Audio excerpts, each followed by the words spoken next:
Have you ever wondered why some homes have crawl spaces while others just sit right on the concrete and why that is?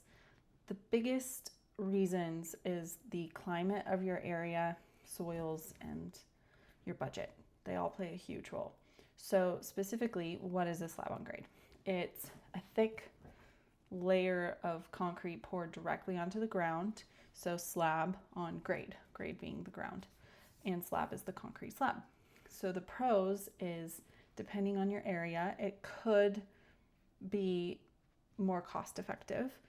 Here in the Northwest, maybe not so much. Concrete's kind of expensive, but if you're in a warmer climate, you don't need as deep of concrete. So that could potentially make it cheaper. It can be a little bit faster, but it does require that you kind of switch which subs come in at what time because you have to place plumbing and electrical in it prior to pouring the concrete. And then it has a great thermal mass. So if you're not familiar with that, it means that it can stay cool in the hot climates. But unless it's insulated, it can feel a little cold in the colder climates. Whereas a crawl space is the house sits on foundation walls, which can be either concrete or cinder block, and then there's an open space underneath that you can crawl in. So that's why it's called a crawl space.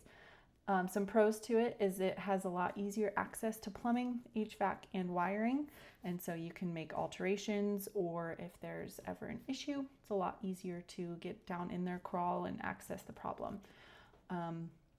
And it can be a little bit more comfortable for room temperatures of the living space. So in a cold climate, you can insulate it better underneath. You can also have a conditioned crawl that's helping with the insulation of the whole house as a whole.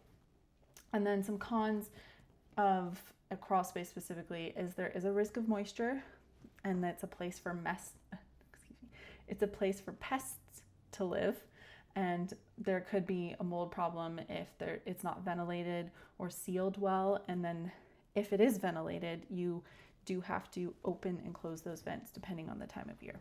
So it's another thing to have to think about in your yearly checklist of items. So what would be best for your area? It depends on a couple factors.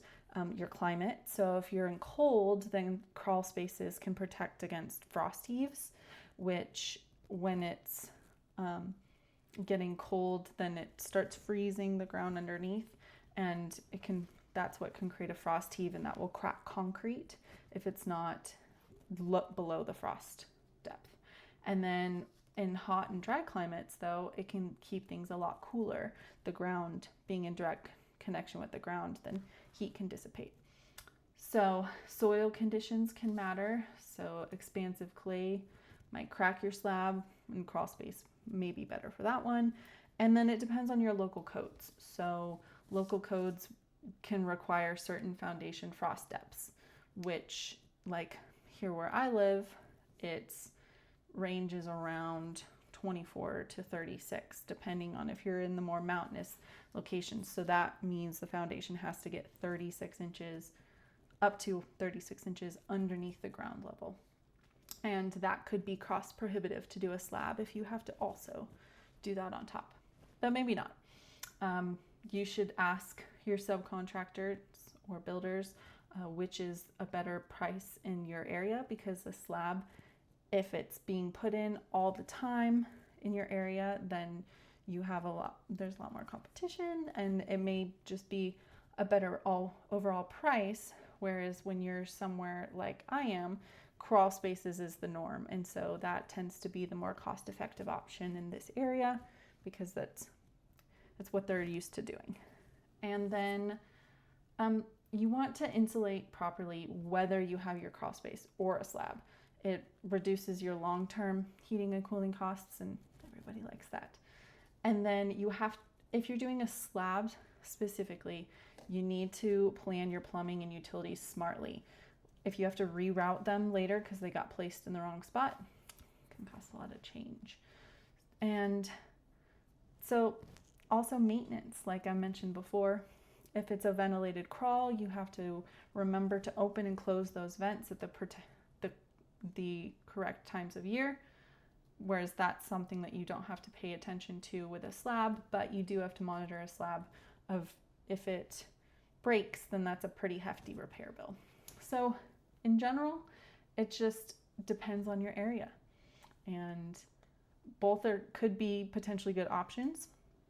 And look at the house as a whole, because like if you want hydronic heat in your floor, slab may be the way to go, but you can still do it with a crawl. So it all just depends, but what will work for your situation specifically.